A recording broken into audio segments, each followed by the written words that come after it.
This channel does not promote any violent, harmful, or illegal activities. All content provided by this channel is meant for an educational purpose only. রাজ্য junior doctor ফ্রন্টের নেতাদের পুলিশি হেনস্থার অভিযোগ প্রতিবাদে বিধাননগর কমিশনারেটে চলো অভিযান চিকিৎসক সহ নাগরিক সমাজের প্রতিনিধিদের। আশফাকুল্লাহ নাইয়ার পর অনিকেত মাহাতো, দেবাশিস হালদার, কিঞ্জল নন্দ, অর্ণ মুখোপাধ্যায়ের বাড়িতে পুলিশি সামান। আন্দোলনকে দমানোর জন্য রাত বিরেতে পুলিশি হানা বলে অভিযোগ WBJDF এর।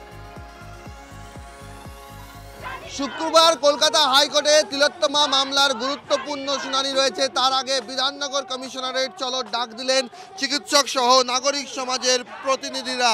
সেই অভিযানের মূলেও শুক্রবার আদালত একটি মামলার শুনানি। এক্ষেত্রে বিধাননগর SCJM এর যে আদালত, সেই আদালতে মামলার শুনানি। কি মামলা?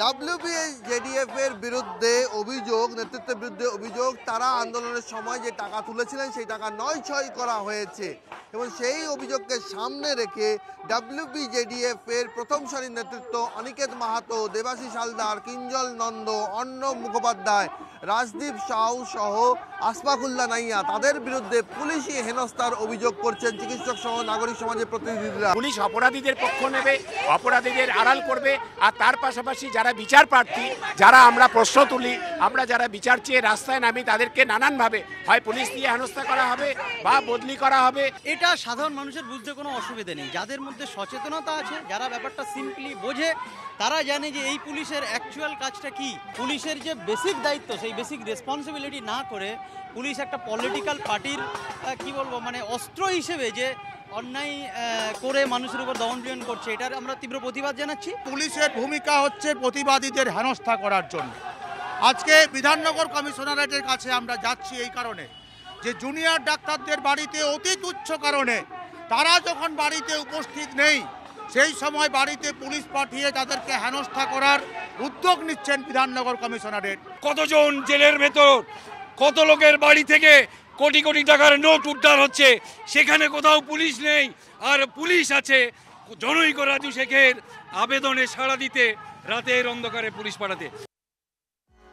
শুধুমাত্র CCTV বসাতেই প্রায় 3.5 কোটি টাকা খরচ। চমকে দেওয়া বিল গৌরবঙ্গ বিশ্ববিদ্যালয়ের। শোরদোল পড়ে গেছে মালদায়। TV9 বাংলার খবরের জেরে গৌরবঙ্গ বিশ্ববিদ্যালয়ে সিসি ক্যামেরা কেলেঙ্কারি নিয়ে এবার আদালতে যাচ্ছে বিরোধীরা।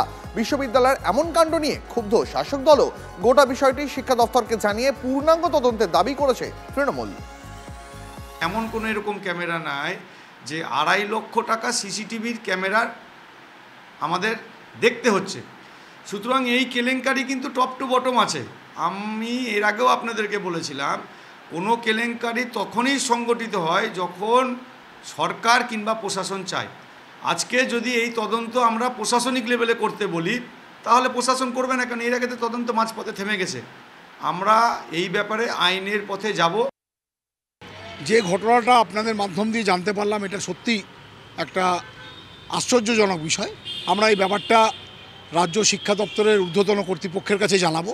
তারা নিশ্চয়ই সঠিক তদন্ত করে যদি এখানে কিছু অ্যানামেলি হয়ে থাকে, দে উইল টেক অ্যাকশন। বাংলায় বিজেপি দলটা শুধুমাত্র অভিযোগ পার্টিতে রূপান্তরিত হয়েছে, আর CPM আর কংগ্রেস ফসিলসে রূপান্তরিত হয়েছে।